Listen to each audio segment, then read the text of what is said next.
Bonjour les amis, je suis très content de vous retrouver aujourd'hui pour cette nouvelle vidéo où on va parler de Solana et de ce qui est en train de se passer sur cette blockchain.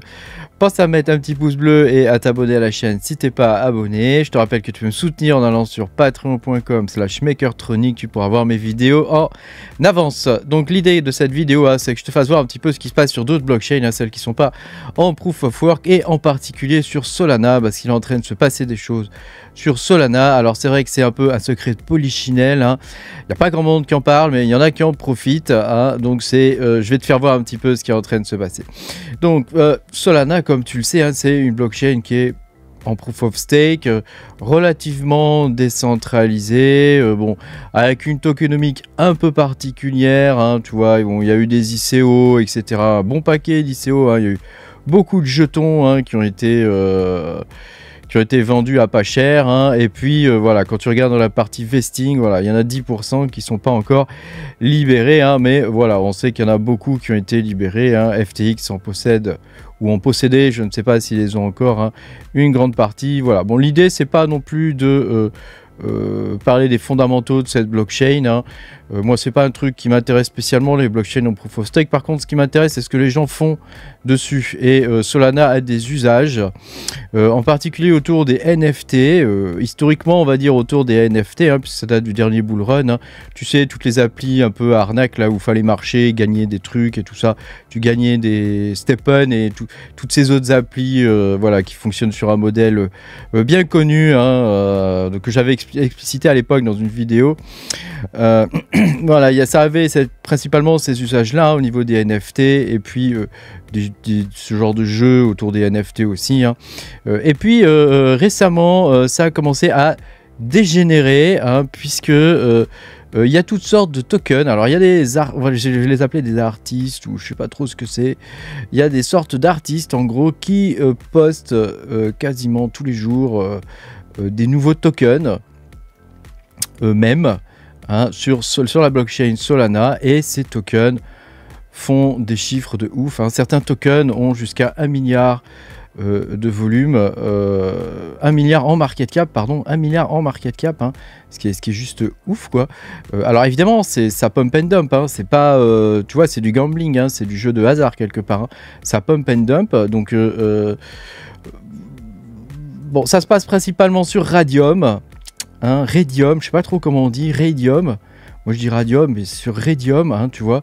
Et voilà, tu vois, là c'est la liste de tous ces tokens. Alors tu trouves ça sur Dex Screener, et tu as la liste de tous ces tokens. Alors évidemment, l'idée dans ce genre de truc principal, c'est de rentrer avant que ces trucs-là soient listés là-dessus, par exemple. Je vais te faire voir après, il y a des techniques. Bon, alors moi je te montre ça, ça, mais c'est pas pour que tu le fasses, parce que sache que c'est vraiment extrêmement risqué, c'est vraiment du jeu de hasard.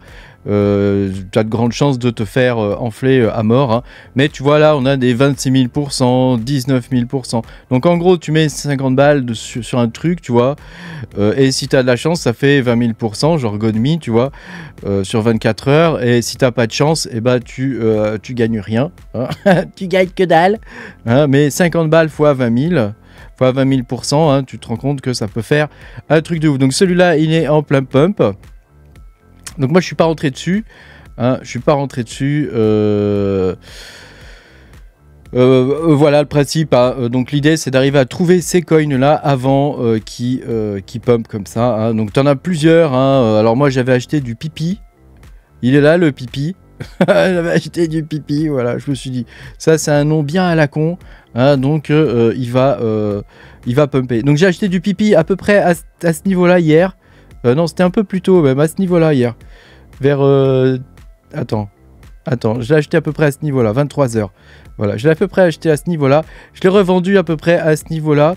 Donc mon pipi, je l'ai acheté avec... donc il y a 8,0, 8,008, et je l'ai revendu avec 1 0 de moins, et puis 3. Donc tu vois, voilà, c'est le but de ce genre de truc, c'est de rentrer et de sortir avant que les autres sortent, de rentrer avant les autres et de sortir avant que les autres sortent. Voilà, c'est tout, c'est juste ça.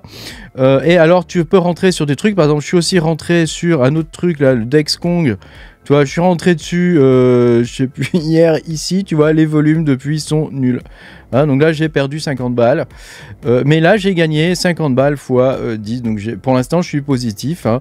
Voilà, donc c'est un jeu, hein, quelque part, il faut prendre ça comme un jeu. C'est vraiment un truc de dégène, quoi, de dégénérer. Il n'y a aucun projet derrière, il n'y a rien du tout. C'est vraiment, c'est nul, hein, voilà, faut dire ce qui est, hein, c'est nul. Mais voilà, ça peut permettre de gagner des sous et quelque part d'accumuler plus de bitcoin. Hein, si jamais tu arrives à t'en sortir. Hein. Donc là, c'est. Alors évidemment, ce genre de truc, c'est un peu réservé aux initiés quelque part, hein, puisqu'il faut avoir les outils. Il faut pouvoir acheter. Hein. Donc ça se passe sur Raydium. Hein. Donc je vais te montrer Raydium, à quoi ça ressemble. Hein, ça ressemble à ça, hein, l'application. Voilà, ça ressemble à ça. Donc là, je vais pas me connecter. Ça ressemble à ça, tu vois, où tu as tes Solana et tu peux les échanger contre toutes sortes d'autres trucs, hein, d'autres trucs complètement chelous. Voilà, donc l'idée c'est ça. Donc tu achètes ces tokens de merde. Donc l'idée c'est d'arriver quand même à les trouver avant tout le monde. Hein. Et alors pour les trouver avant tout le monde, il y a des bots de Telegram. Hein, donc je te fais voir un peu comment ça marche.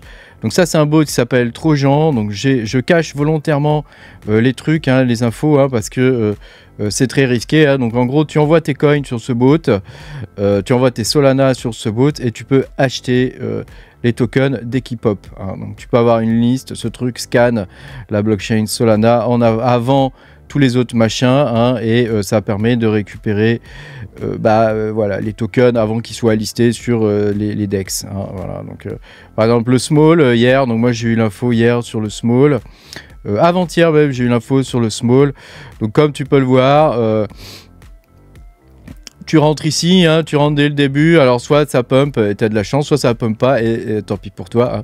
Tu rentres ici à 0,0003 et tu revends quand ça commence à rebaisser, quoi, par là, quoi, à 0,004. Hein. Donc, tu gagnes pas des masses là, mais voilà, après, c'est comme ça que ça marche. Hein. Donc, tu vois, ça pump and dump. Hein. Donc là, celui-là, il est en train de pumper en ce moment. Donc, évidemment, faut pas acheter ça quand ça monte. Hein. Faut l'acheter, genre là, au début, quoi. Hein.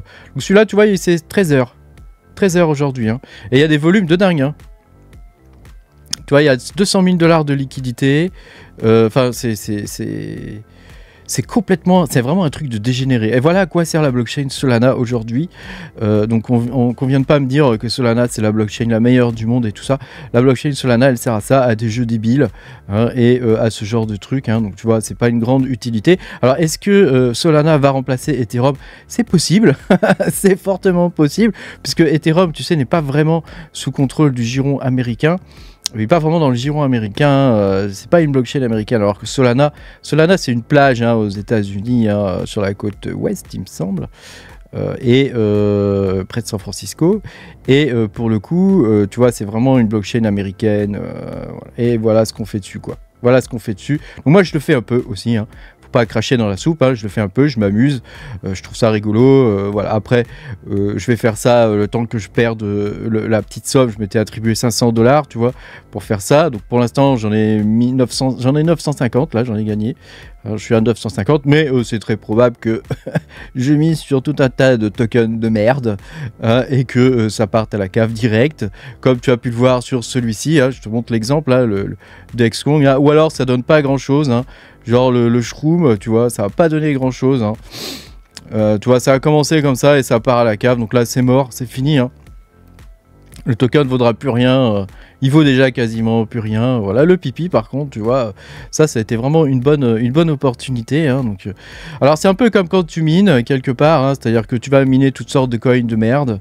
Et je dis beaucoup de gros mots dans cette vidéo, mais ça le mérite quand même, hein, ça le mérite. Tu mines beaucoup, c'est le minage qu'on fait, le spec mining, c'est un minage dégénéré aussi, hein, dans le sens où on mine toutes sortes de coins débiles qui servent quand même, dire la vérité, ça sert un peu à rien tous ces coins là, hein.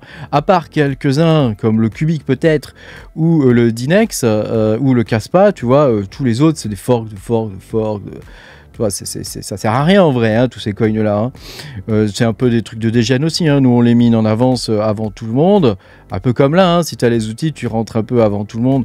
Et peut-être que tu arrives à faire un peu de sous, tu vois. Mais voilà, donc pour l'instant, moi, je mets 50 balles à chaque fois dans ces trucs-là. Hein, mais peut-être qu'à un moment donné, j'en mettrai 500 et on verra ce que ça donne. Hein. On n'en sait rien, hein, je sais pas. Hein. Après, voilà, c'est ultra risqué. Hein, c'est comme le casino, quoi. Hein, tu sais pas du tout ce que ça va donner, quoi. Donc voilà. Bon, après, effectivement, il y a des coins comme ça qui sont partagés dans certains milieux. Tu sais, ceux qui partagent je vais pas dire les noms, hein, mais les espèces de NFT avec des horribles têtes de singe là. Bon, bah c'est un peu le jeu hein, en ce moment hein, de ces trucs-là. Hein, voilà. J'espère que cette vidéo t'aura plu et t'aura pu au moins t'apporter quelques petits éclaircissements sur ce qu'est la crypto-monnaie aujourd'hui, hein, quelque part. Hein. Bon, évidemment, je mets en dehors Bitcoin, hein, qui est vraiment une monnaie, qui est vraiment une crypto qui est très différente de ce genre de choses. Hein, mais voilà, je voulais quand même te partager ça, parce que c'est vrai que je trouve que le mouvement dégène. Quelque part, c'est vraiment n'importe quoi en vrai. C'est vraiment n'importe quoi. En gros, il y a plein de gens qui viennent mettre du cash et il y en a quelques-uns qui s'en tirent avec le jackpot et les autres que dalle, quoi. En gros, c'est le principe. Hein. Donc c'est vraiment un Ponzi, hein, là. Hein. Ça, c'est typique d'un Ponzi. Hein, voilà. J'espère que cette vidéo aura pu t'éclaircir les idées sur ce genre de choses. Pense à mettre un petit pouce bleu et à t'abonner à la chaîne si t'es pas abonné. Puis moi, je te dis à bientôt pour de nouvelles aventures. Salut, salut!